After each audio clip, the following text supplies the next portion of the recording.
We come from different backgrounds, have different stories, and different needs. But what we all share is a passion for our community and a hope that it will be around forever. Today, we celebrate the committed, the hardworking, the visionary, and the communally minded. Today, we celebrate our entire community, a diverse group of individuals whose shared hopes and dreams can shape who we are and the future we are writing. I grew up without necessarily a sense of any kind of religion, and I didn't come to understand or know that I had a connection to Judaism until I was 15, where by accident on a school trip, in an archive, I was reading through a book about the Inquisition in Italy and found my grandfather's last name. And at that moment, the eccentricities of my grandparents began to make sense. For the first time ever, I began to discover who I was and who my grandparents were, that they had a Jewish connection. And I suppose at the moment of coming to university and encountering the amazing teachers who are part of the Fund for Jewish Higher Education empowered me to help both our community and the wider Australian community by combating things in schools such as racism, bullying, and in particular, anti-Semitism. I remember one time, first year of teaching, starting a unit on the Holocaust, and a student screamed out, "I hate Jews." The girl was an Iraqi refugee. She escaped Syria with her mother and had a very difficult story and a very different background.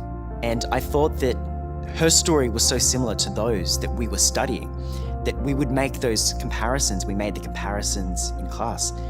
And this empowered her to actually share her own story. And I feel that because of the fund, I was able to actually transform her and transform the others in the class who may have held these views. The Fund for Jewish Higher Education essentially educates the educators, but it also enables students like myself who are studying an education degree to actually learn about Judaism and eventually be able to, I suppose, integrate that throughout our teaching practice. If we want to see any change in the world, we need to change our youth. That's where it starts. It's something I try and instill in my own students to be able to identify both anti-Semitism and racism in the classroom, and to be able to call it out and have the bravery to do so.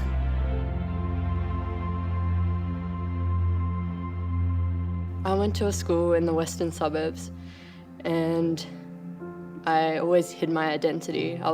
Just didn't want to say I was Jewish for safety reasons. And I would always avoid the questions of who are you and where are you from.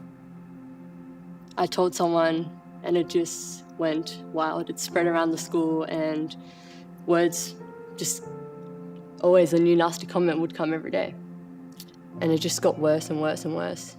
I would go home every day in tears, really. I was sad.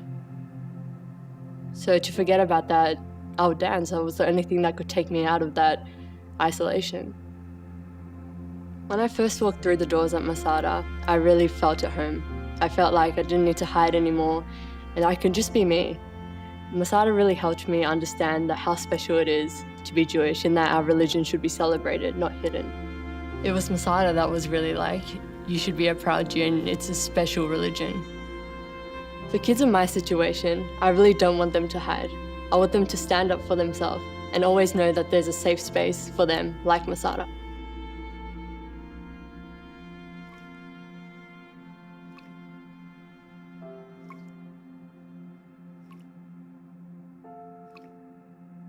I was involved in a motor vehicle accident at the age of 5 months, leaving me with certain neurological, physiological, and possibly psychological impairments, which have impaired my employment prospects to some degree. Not completely, so I won't accept that. I work as a cleaner 3 days a week, Monday, Tuesday, Wednesday. I get up at 3 in the morning, and sometimes I don't finish until 9 or 10 o'clock at night. My 3 children have cognitive, physical, and developmental delays. As with me, Jack, Olivia, and Alexander have their own unique, specific needs.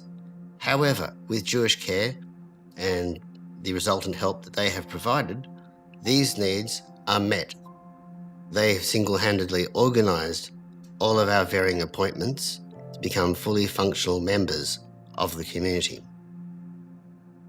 Living where we do in Seven Hills, there is a considerable gulf of distance between us and the community.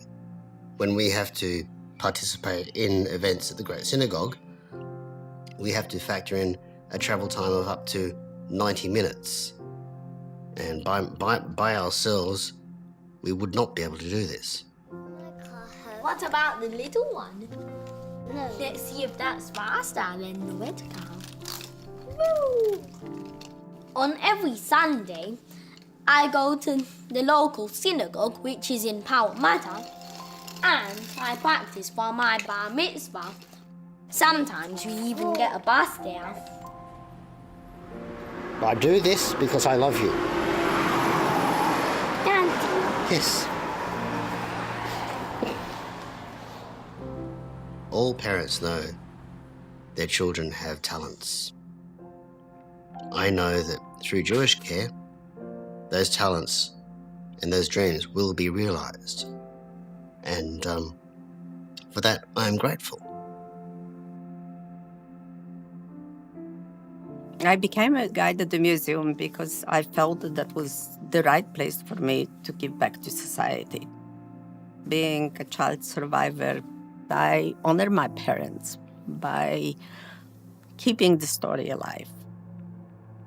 As I look at the survivors' photographs, and I remember how hard it is, how difficult it is for them to tell their story over and over again. Could you do this? The museum showcases the unthinkable, what humanity is capable of. We need the museum because it is probably one of the most important institutions in educating future generations to the horrors of the past. It's virtually a fort against anti-Semitism, against prejudice, against bias. The museum is living history. It is something you cannot get in a book. Last year, I think we've educated something like 25,000 students, right? Can you imagine the number? It's a small museum.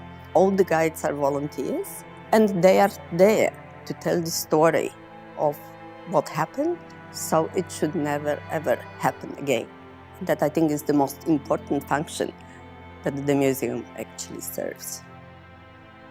This is why it's so important. This is why I genuinely feel that it is so important, because we really have to teach this young generation that is not a lesson to be ever forgotten. We have to be proud, we have to stand up, we have to be counted, and we have to stay Jewish, proudly Jewish. I often wonder what the future of our community looks like.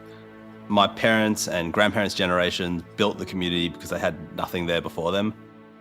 My generation, we take that for granted, that our community will always be there. So I wonder, how do we reinvent our community to be more relevant and engaging? We have the guidance of the smartest business and philanthropic minds in this country, and the freedom to be changemakers, innovators, to build our community of the future. I will not let our community become the next Kodak or BlackBerry, giants who made a huge impact but fell due to lack of relevance, complacency, and fear of change. I'm passionate about empowering the next generation through entrepreneurship and innovation. Through my business work, through co-chairing Mount Sinai's Capital Appeal, through JCA's Jumpstart program, it's all about creating opportunities for our younger generation to be risk takers and go on and leave their own legacy. We are the outreach we provide. We are the education we receive. We are the support for those in need. We are the history we protect. We are the future. Together with JCA, we can write it.